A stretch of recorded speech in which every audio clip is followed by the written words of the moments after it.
Yeah, hello. First of all, I would like to say thank you to the speakers of the first part of our symposium. We learned a lot. We got a lot of input by Peter Dröll from the European Commission, Rüdiger Eichel from the Research Center at Jülich, from Jens Norskov from Copenhagen University, and Florian Ausfelder from DECHEMA, my own organization.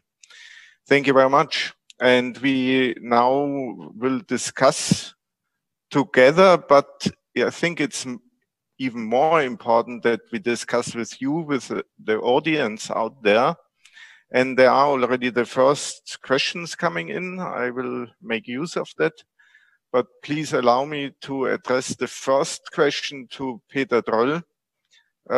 In some way, I warned you already, talking about the politics as the catalyst to bring together companies and different sectors, industrial sectors like the chemical industry, the electrical industry, the electricity providers, maybe also the steel industry and other CO2 emitting industries.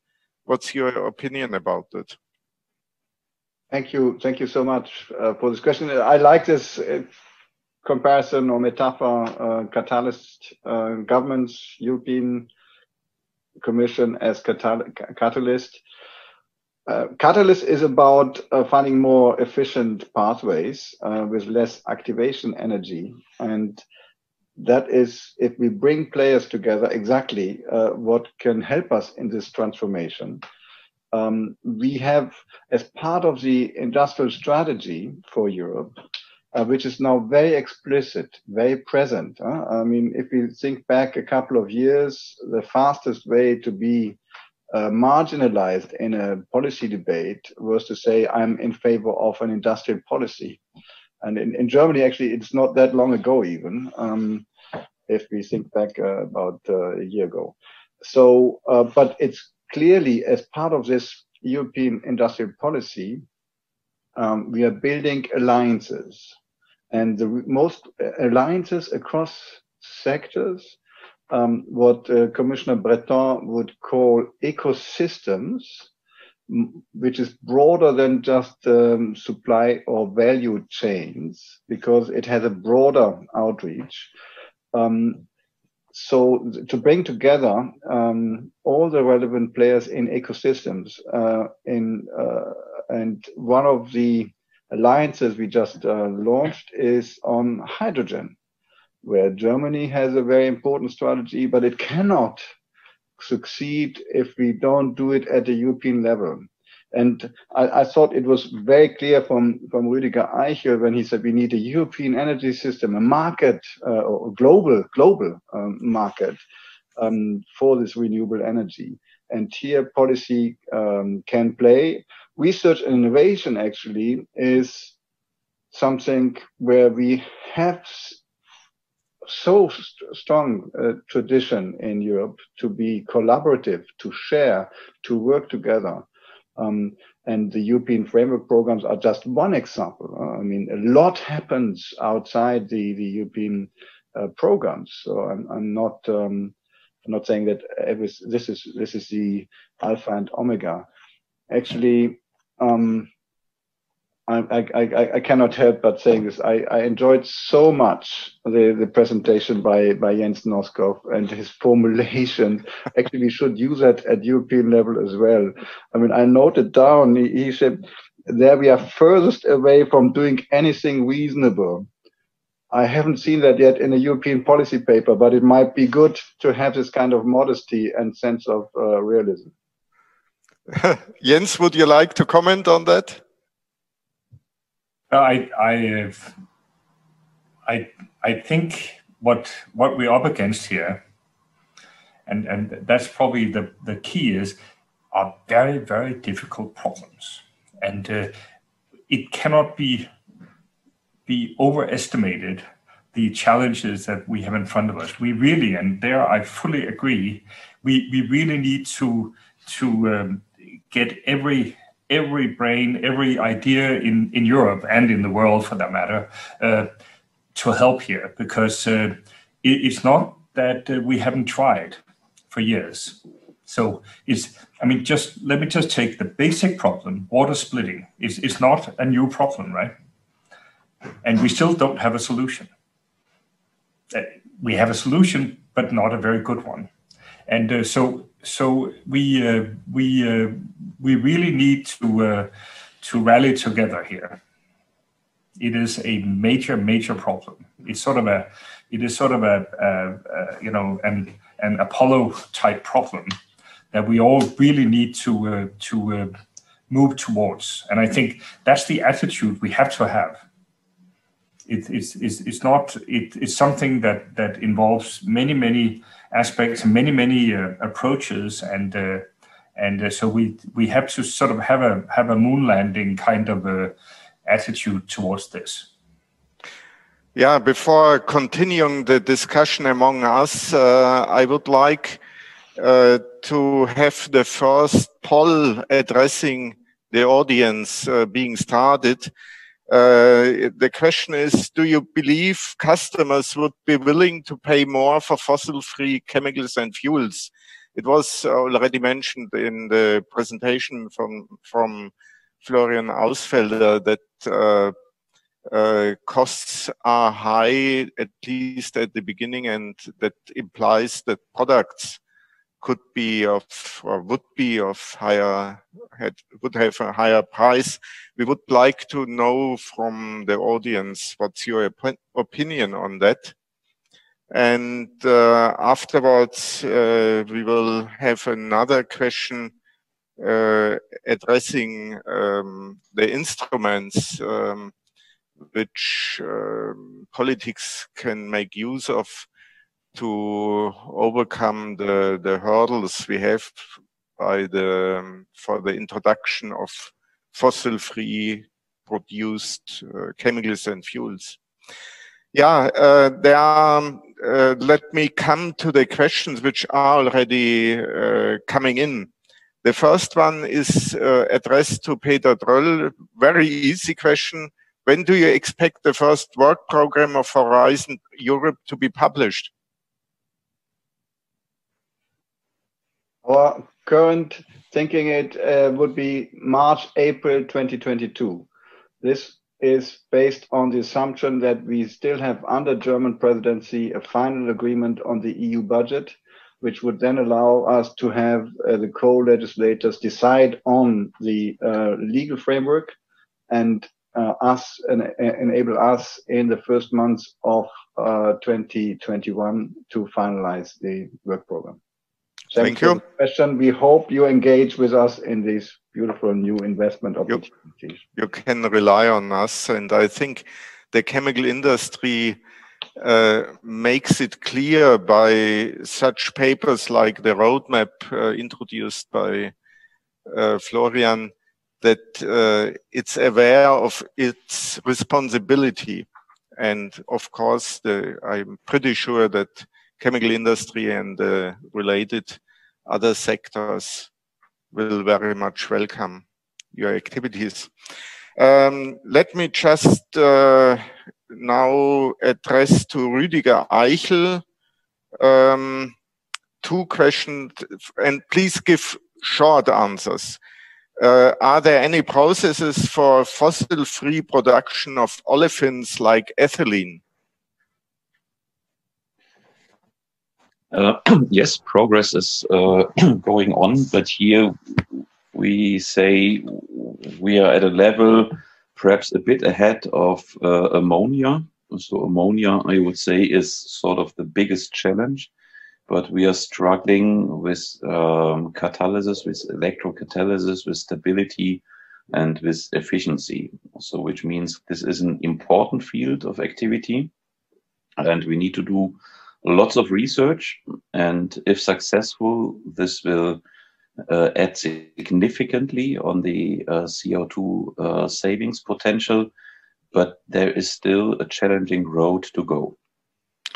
But there are already some publications on Faraday efficiencies which are not so bad, but Faraday efficiency is fine, but catalyst stability is a big issue. Okay, thank you. And important as well as overpotential. So. I should just mention, and that was mentioned already by Florian, that of course there's another approach for fossil-free ethylene that would be the methanol to olefin process. Another question to you, Rüdiger. Of course, it was provoked by one of your last transparencies. Why should CO2 taken from atmosphere via biogenic routes be carbon negative? In end of life, these emissions will end up in atmosphere, making them neutral, not negative. It seems impossible to me that all CO2 from atmosphere will constantly be emitted. Rüdiger, would you like to comment on that? The other person could be Florian Ausfelder, because he is very much involved in these discussions. Yeah, perhaps I start then from a technical point. So, so first of all, we do not want to remove all CO2 from the atmosphere, because CO2 is a building block for photosynthesis, and so we need to leave something back for the agrosphere. Sure, at the end of life of a product, if we would blast it again into the atmosphere, then it's no longer CO2 negative. But if at the end of life of a product, we establish a recycling process that is close to 100% efficient, then the overall process still is CO2 negative. Florian, would you comment on that?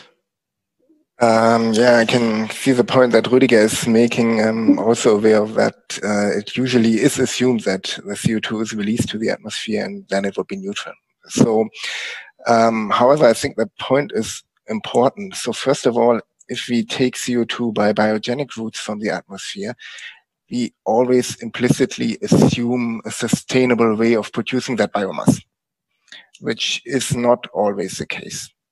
And if it's not sustainable, we will have emissions, for example, by fertilizers and whatever else we use. We will need negative emissions in order to compensate emissions that we can't otherwise avoid.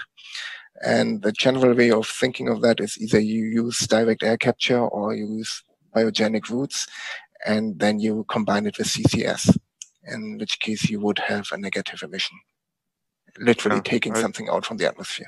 I think that's an important aspect that CCS is a topic in that arena. I have one question to the control room. Do we have already reasonable number of answers to our first poll? And could you display it? Okay. I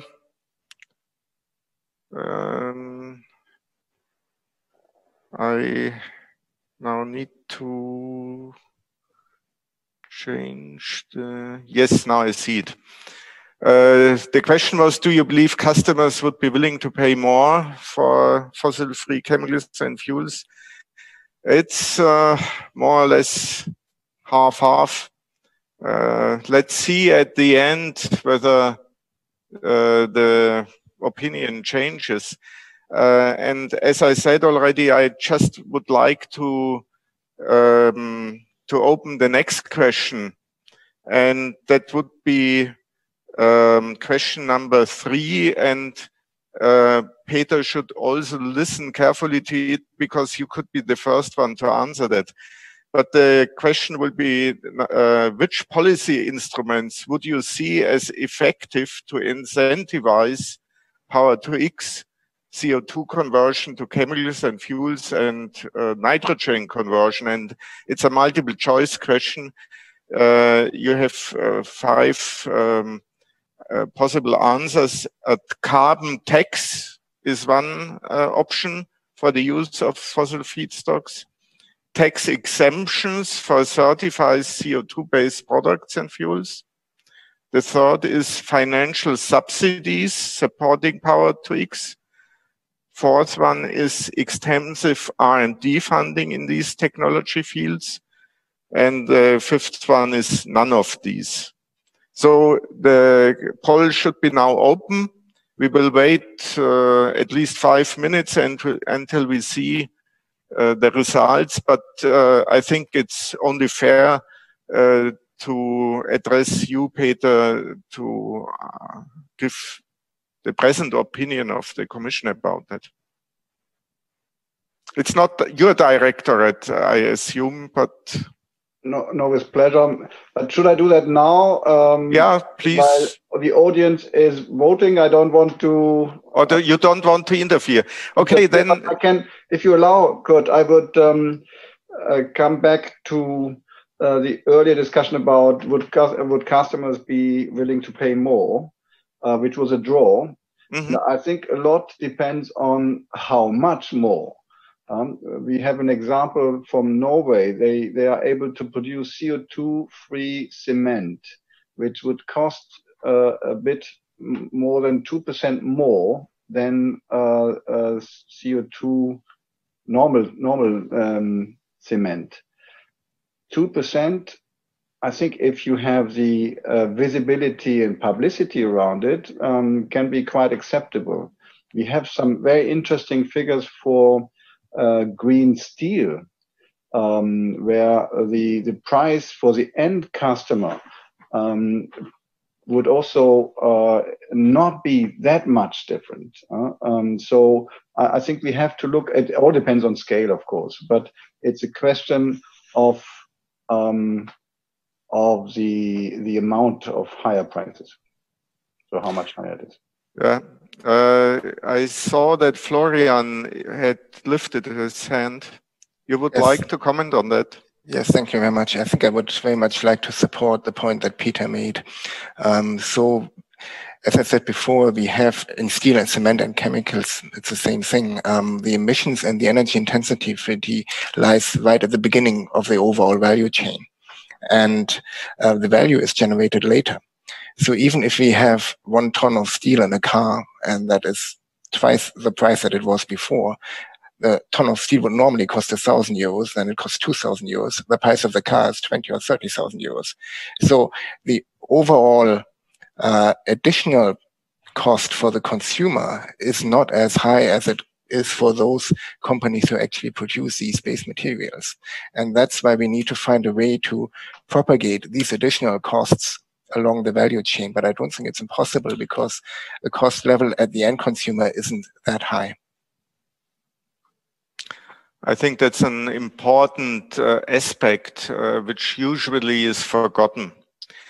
I would like to come back on one slide of the presentation of Rüdiger on the project Reticus, where Siemens Energy and Evonik are working together, and it was described in this transparency that their strategy is to start with processes which allow for the production of high-value products, because the higher costs wouldn't be such an important issue. And in addition, it would be the starting point for the scale-up of the process as a whole. I am now looking to one question, what questions are around, and then we can have... Good. Sorry? Yeah. Can I have a comment, please? Oh, Jens, I'm very sorry. I did not see you. No. I'm looking at in addition to the questions. Then yeah. I just wanted to comment that, of course, it's right that for a lot of products, the cost of the energy or the cost of, say, hydrogen, which is the key here, will only be a small fraction of the product. But for the thing that really matters, that's the fuels, then that's not the case. And that's just to keep in mind. I mean, there are many things, but that's at the 10% level where we can do something without caring about fuels. But the fuels is really what makes the difference. And that the extra energy for production comes in directly. Yeah. Thank you, Jens. The control room has made me aware that there are already the results available, and I would like to ask the control room now to display the results on the question about the policy measures. Let me see what's coming out. They have already the next question. Could you please switch back to the other question, the multiple choice question on the policy measures? That would be number 3. Because that would be the starting point for the comment by Peter. Yes, that's interesting. That financial subsidies don't seem to be relevant to our audience. And then we have 3 other options. What do you favor, Peter, or what does the Commission favor? Okay, personally, I'm of course biased. I think we need a lot of R&I investments, including into the fundamental blue sky research mentioned by Jens earlier. So I think I'm quite happy to see this with 35%. It's clear for me that we need a toolbox of instruments. Under none of these, I have some sympathy for that, because what we do need, and we should never forget, we need a very sound, competitive, level playing field in an internal market, in all dimensions of sectors and the internal market. And that is, I think, would be none of these, yeah. But we have to take this and continue to invest politically in the level playing field and the internal market. This being said, we are making more and more good experiences in pooling resources, national and European resources, financial support into research and innovation, also very close to market, under a specific state aid instrument called Important Project of Common European Interest, IPSE, where national programs, such as on microelectronics, this is, or now on batteries, these are the 2 examples we currently have, are allowed to help companies to de-risk their investments. I think that is a big push. I'm personally, I think a carbon tax, we need to increase the price for carbon. This is part of the competitive environment. Our president, Ursula von der Leyen, has been very clear in saying that we would need to consider a carbon border adjustment tax, because we need to be also realistic. If we ask for all these investments and the 55% target, or as the European Parliament says, 60%, and this is to be defined, reduction by 2030, which is tomorrow, compared to the 1990 levels. That's a huge change and a fantastic driver for innovation and investment. But these investments cost high capex, and if then our market would be reduce our market share by cheap imports with high CO2 content. That would not be efficient and not the right way. So I think we should include that option, which is a courageous option. Taxing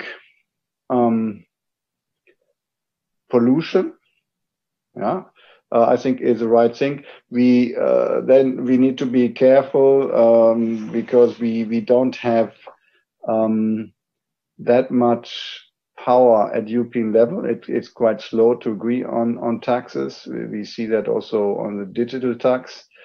But we have, I think, quite good experience with emission trading schemes, so a market-based incentive system.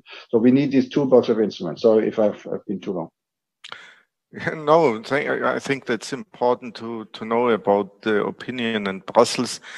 I mean, one option was not mentioned in this poll, that would be quota, 5% of CO2-free fuel, like the biofuel quota, could be an option. But maybe we should not talk too much about these aspects.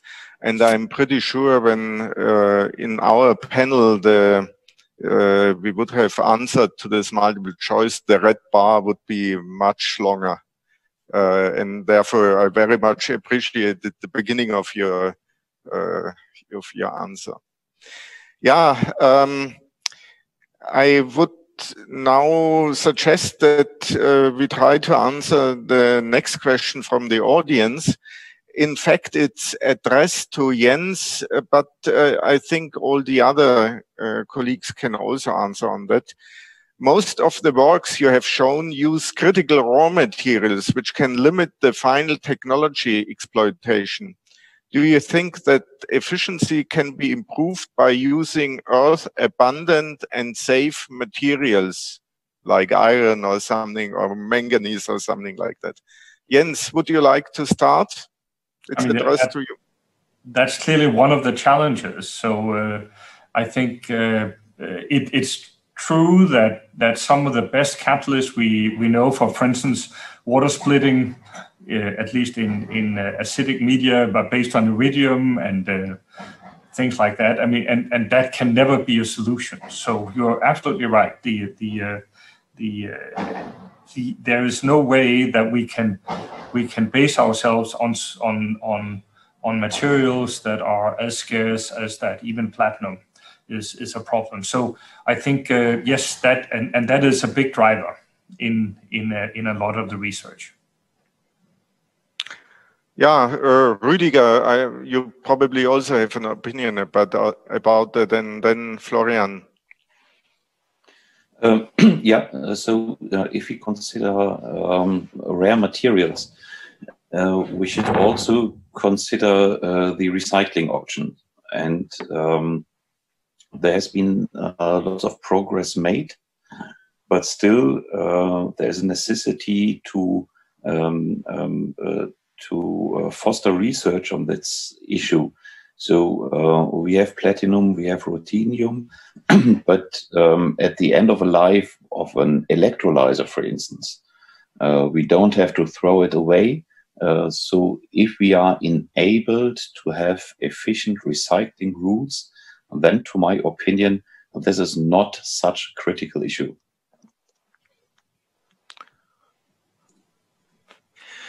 I would actually support Rüdiger in that vision. However, I would like to mention that recycling, of course, always gives you the shadow of the past. So especially when you start up with the technology, you won't have much coming back in terms of recycling, and you would have to rely on raw materials.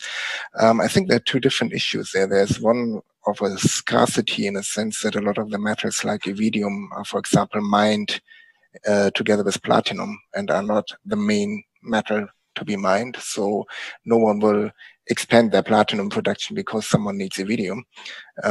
So there's one problem, and especially for the platinum metals, but also for other metals, we see distribution over the planet where some countries have quite a lot of the resources, which also brings political interdependencies, which might or might not be favorable.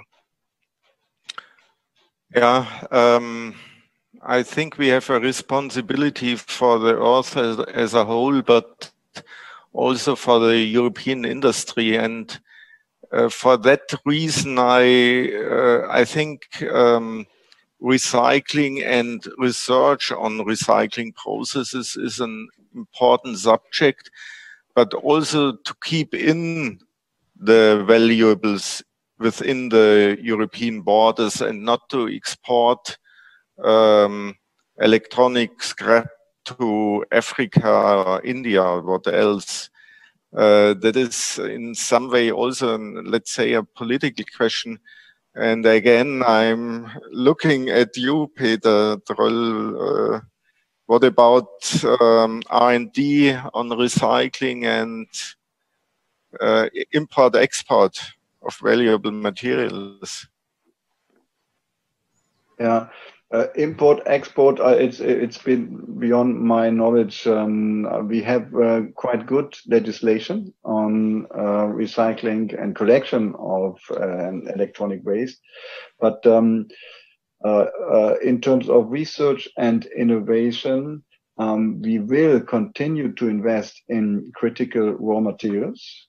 Research and recycling. We have under the European Institute for Technology and Innovation, the EIT, we have a knowledge innovation community which deals with raw materials. So this is certainly quite high on our agenda. Yeah, thank you. Now I would like to would like to ask the control room to display the answers of the audience to our second question. What would you consider as major barrier for fossil-free chemicals and fuels? And we now can have a look at the results, and I would like, of course, to ask the panel to comment on that. Major barriers are, of course, also related. Sorry, can you answer to that? I have a technical problem.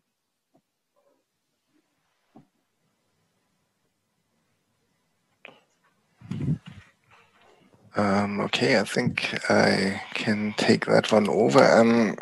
While we did our study, we had an interesting discussion between different chemical companies being at the beginning or at the end of the value chain. And the one at the end of the value chain, which produces shampoo bottles for consumers essentially, said, well, we would like to have completely fossil-free raw materials, either being recycled or coming from biomass or whatever. So please, your companies at the beginning of the value chain provide these materials. And the ones at the beginning of the value chain argued, well, we would like to, but there aren't that many volumes of recycled material available. And are you willing to pay for it? And the company said, no, we don't want to pay more than for the normal one. And this is kind of like a discussion in a magnifying glass that would have to be a societal discussion as well, where we see the cost being placed. However, I think there's quite room for play for a market pool.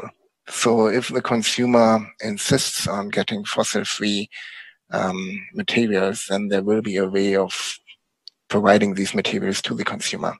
And I have my hope up that this will be a major pull on that direction, because for the chemical industry or the other raw material industries, it's quite comfortable to stay in the position we are at the moment and say, well, it's not, we can't afford it at the moment. And that would be not getting us anywhere if we would follow that path.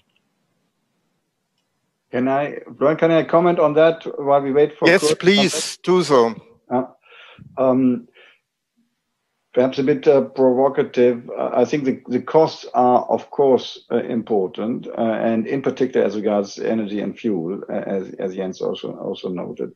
I know quite a lot of big investors, for instance, in European ports, who have made the calculation that they can also import renewable energy in the form of ammonia, for instance, at large scale, and be very quickly able to reach a break-even point with fossil fuels.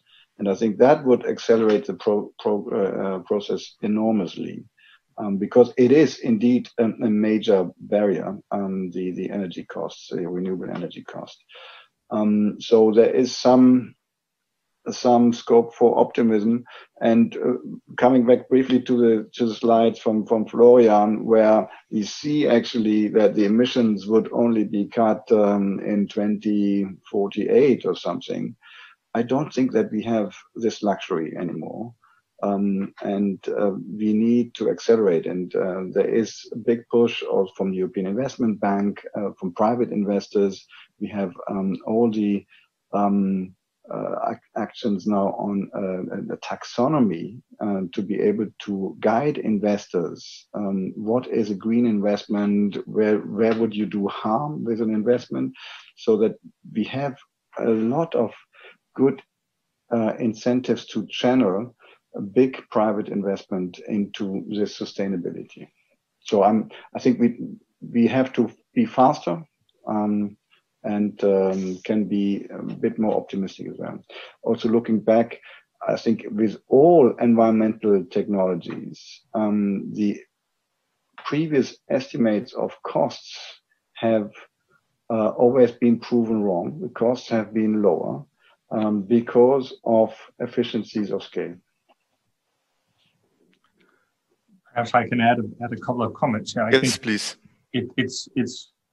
It's obvious that we don't have the luxury to wait for the perfect solution. So we have to pay more, without a doubt.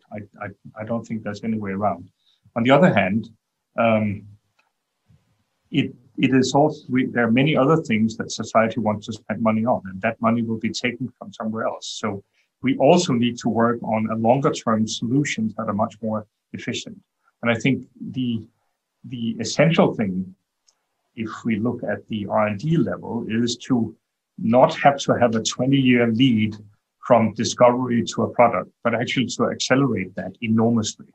And that means that we need to find new ways to couple, shall we say, more fundamental discovery with translation into industrial practice. And I think that for, shall we say, everybody who cares about the coupling between research and industry or society, this should be one of the main key challenges to address: acceleration. And that is something that is not so simple, and it's not something one can leave to industry. It's not something you can leave to universities. It's actually something that takes place right in the middle, and therefore we need new vehicles. Yeah, thank you. We have one further question which I would like to ask the control room to have it open now. It's question number 4. How important do you consider CO2 conversion for securing carbon supply in the future? Very important, important, moderately important, not important at all. So we are now waiting for several minutes until we get the results. And when we talk about carbon supply, what we mean is for chemicals and fuels, of course. But can you actually see the slides now? Because I think it's already displayed. It was already open. Thank you for telling me. Now I see it. Yeah. I would have guessed after all the presentations of today, the blue one would be much higher. I would say I'm a little bit disappointed, but maybe I misinterpret the results. So my interpretation, Kurt, was not that negative at all. So because I added important and very important to one bar, and then you see that 2/3 of the audience agrees with our vision that CO2 is a renewable feedstock of the future.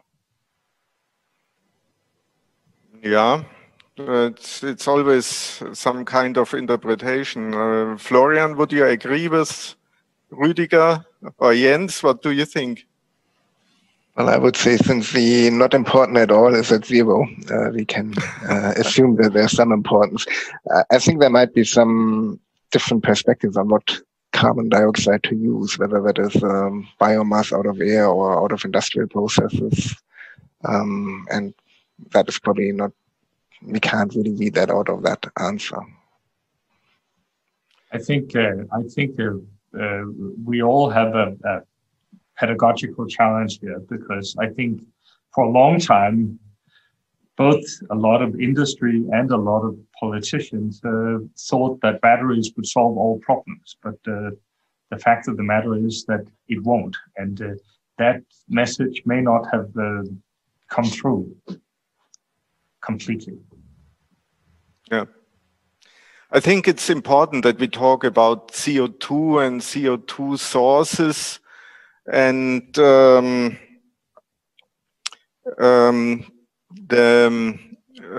this is, I'm a little bit coming back to this aspect of cooperation between sectors, because at the end, when we have a positive future of the future, positive future in mind, then a lot of CO2 sources will have gone, like those on electricity production, for example. But we will need CO2, and it might be an option to talk about the cooperation with the cement industry. Steel is under question, whether they will use hydrogen. But then in addition, we will have the, let's say, biological, biotechnological sources like ethanol production or biomethane as other sources. Will that be enough at the end? Will we run out of CO2? Florian, this is an aspect. That's an important question. So the cement industry will remain a big emitter of CO2, but the question is if that CO2 will be allowed to be used, or if it's considered to be fossil CO2 and needs to be well, put away by CCS. So that is, I think, the big open question. We have some collaboration also with the paper industry, for example, which will be a source of biogenic CO2. And of course, there's always the option of taking CO2 out of the air by direct air capture, which is also a major research endeavor in the Power2X consortium. However, that will remain relatively expensive for a long time. And we will see how that develops. But it won't be, I think CO2 will not only be a cost, but it will also have a value. And we have to think the new way of using it in that aspect. I think it all depends whether we want to use it only for chemicals or we also want to use it for fuels. If we want to use it for fuels also, then let me suggest that there's much more N2 than CO2 in the atmosphere, and capturing that is much simpler. And ammonia is a wonderful fuel. Yeah, we should not forget ammonia. I mentioned already in the introduction of your presentation that ammonia is another option for the transport of hydrogen.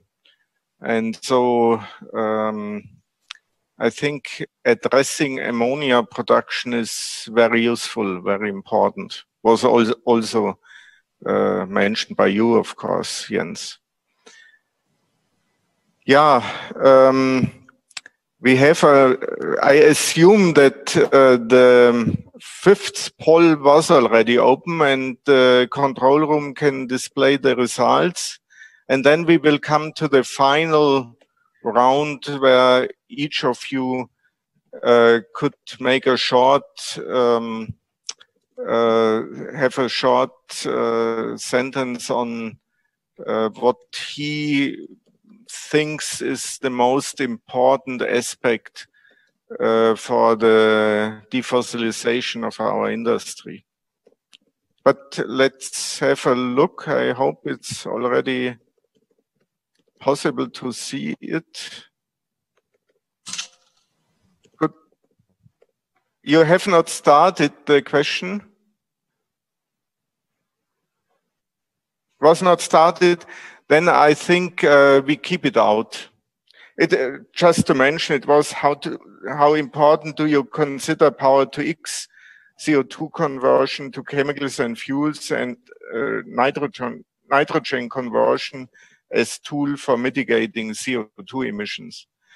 But maybe we can start it but have first of all the comments by all of the members of the panel, and then that would be the final, the input for my final remarks. So the question should be now open, and the four colleagues I would like to ask, what's your opinion, what's most important to make progress? Rüdiger, would you like to answer, to start? Yes, but perhaps shall we start with Florian, and then I can add some technical issues? Okay, Florian, okay. You have to start. Well, I will start with the big picture. I think the challenge of transforming the heavy industry is so huge that we need to start quickly. And that also means there's no point in waiting for the perfect solutions, because that will be too late. I think in that sense, the best is the worst enemy of the good. We have some technologies which we can implement now and quickly, and they would have some effect, and then we should build on that. And of course, as Jens mentioned, having the pipeline filled so that we can improve while going forward. I'd like to make also a point on the synchronization of the innovation cycle as brought up by Jens. So how can we accelerate innovation and technology transfer? And to my opinion, it's an important approach to use the technology available, to test it in a relevant environment, and to use the feedback we get directly back, and to feed it back into the materials development and into the reactor development process, and to use this knowledge to further develop our electrocatalysts. So to my opinion, research on a mini plant level, on a demonstrator level is important, although we know it's not yet the perfect solution. But this is a means to get information about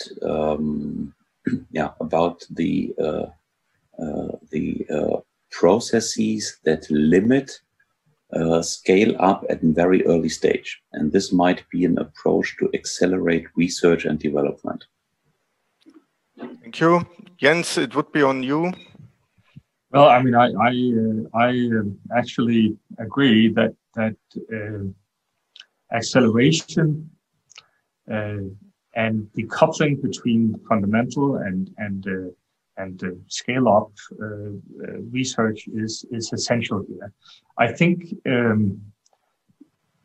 there is a tendency, I think, to forget how expensive it is, the solutions we have today. And I totally agree that for fine chemicals, it doesn't matter very much, but for the areas that will really have an impact on our CO2 emissions, it actually matters a lot. And hydrogen from electrolysis today is something like a factor of 2 or 2.5 more expensive than what we have today from fossils, and somebody's got to pay. So I think we have to do both. We have to do some fundamental breakthrough research, and let me just point out, this is not blue sky, it's actually directed research, but of a fundamental nature. I mean, we're not going to solve it by studying black holes, I promise that, but that needs to be coupled. So one needs to put together a structure where new developments can be fed directly into the, shall we say, the technology track. And this is, I think, the big challenge. For that, you need coordinated efforts. It cannot be just a collection of individual projects here and there. It has to be a coordinated effort that I would suggest has to happen at the European level in order to have all the ingredients. I very much agree on that. That is also the reason why I'm so proud, and I'm now also talking, I think, in the sense of Rüdiger, why I'm so proud about the Copernicus projects. Mm-hmm. And we have the one on Power-to-X, which we are coordinating, because that's a really large effort. It's a lot of effort to manage that, but it's very valuable. We see it from the results we have already from the first phase, and we are now in the second phase. And it's a project with 10 years, with 3 steps, phases. We are now in phase 2, and I'm very much optimistic that new processes will come out, which will become industrial reality. Sorry. Yeah, sorry. Yeah, no, I just want to point out, we actually had a European project that got very far, EnergyX, in this area, which was dumped by the Commission. So we are back to square one, but who knows what will happen. I assume that Peter Dröll will comment on that. But Peter, I have one. First of all, I would like to ask the control room not to display the results of this poll right now, so that we have the full picture. But Peter, there is a last question, which in some way also is your business. What will be the role? What will be the role of legislation towards the acceptance of new technologies by industry? That's a big question. Yeah, Peter, would you? These are quite a lot of points. So first of all, very briefly, I beg to disagree with Jens Norskov. The project was not dumped. This was fed open action, and I'm personally a fan of this project, and it's just that it has not been continued to be funded in the FED system. So I do hope, for instance, with the Green Deal goal I mentioned, that there is follow-up funding. I fully and wholeheartedly agree, and I think these were very important points about that we need to find new ways of knowledge transfer and knowledge valorization, and become to synchronize the innovation cycles, as Rüdiger has put it. I think we can take a bit of hope from what we see in the research fields related to Corona. We have a new willingness to share results and make them available. It ranges from open science to sharing infrastructures, labs, to sharing intellectual property. Actually, we have launched a manifesto, COVID IP manifesto, which is quite extraordinary, asking, and has received a lot of support now, asking that the results of research, publicly funded research, should be immediately available. There should be no exclusive licensing. and no royalty fees during the pandemic, at least ending at latest next year. So new forms of sharing, I think, is important. Second, and there I would be hoping we can continue the discussion. What kind of new forms? For instance, for the European Research Council, where we fund the science-driven projects. We have a scheme, the proof of concept scheme, which allows on a small scale, I think it's only a volume of 100,000 euros, to test the applicability of the research results immediately following the project. But if we can engage in that more, do more on knowledge valorization, being faster, we are ready for that. Actually, we are in the middle of an action with member states to see how we can use all the channels for knowledge valorization, technology diffusion, big issue, better. Very short on the question about legislation and acceptability. And this is also my closing statement. Actually, we need to be agreeing on the overall direction. And this is why the European climate law is so important. And that can help acceptability as well. And industry, and I say this with a lot of sympathy, should stop fighting stricter standards as we've seen in other sectors. I'm not referring to automobile. But embrace the standard and the change, and then we can make it. Yeah, thank you very much. We are now coming to the end. We have to stop at 11:30. There would be many more questions. There are also 2 further questions by the audience. We will answer that afterwards. It's one person with, I think, very important questions, but don't have the time to answer that now. We should have a short look at the last 2 polls. One was already displayed with respect to the willingness of the customers to pay a higher price. That has slightly changed the opinion. That's one result.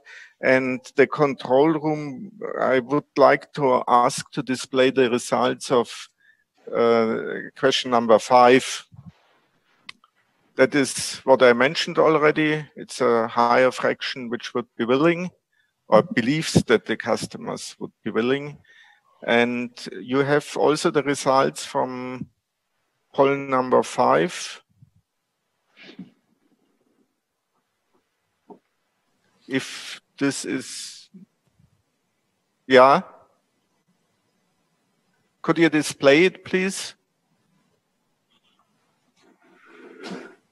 Oh, question number 5 was on the importance of conversion processes, but no problem.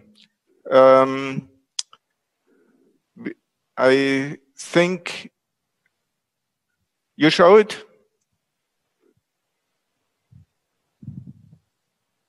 Perfect. Thank you. All this interaction, I think it makes it a little bit more vivid, the discussion also with the control room. Yeah, there's a clear picture. Nobody thinks that CO2 conversion is important, and to use the mathematics of Rüdiger Eichel, it's more or less 80% which believe that it's important or very important. I would not have expected another result. I think coming to the final remark, sorry, I now have a small technical problem. Do you see or hear me? Yes. Yes, okay. Because I cannot see you, and that is my final remark. I would have very much liked to be with you, to be among you, that we are together at one panel, having an audience with maybe 200 or 300 persons. And afterwards, we would have a drink in the evening or something like that. That's a problem presently, but I would like to thank to all those people in the background behind me and us who did a great job to make it possible that we have such an interaction, to have the polls and to have this special symposium. I hope so that you in the audience had been satisfied. You got more information about different aspects of electrolysis, of ammonia production and these things, and on political aspects. I would like to say to you, to the panelists, a great thank you. Thank you for your discipline.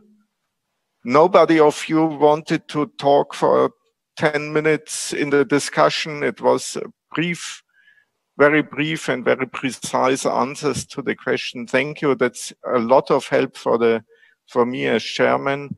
It was a pleasure to be chairman, and looking forward meeting you really one-to-one or among us five. So I would say thank you to you, thank you to the audience, and looking for a COVID-19 free environment in the future. Bye-bye. Bye-bye, and Kurt, many thanks from us for guiding us.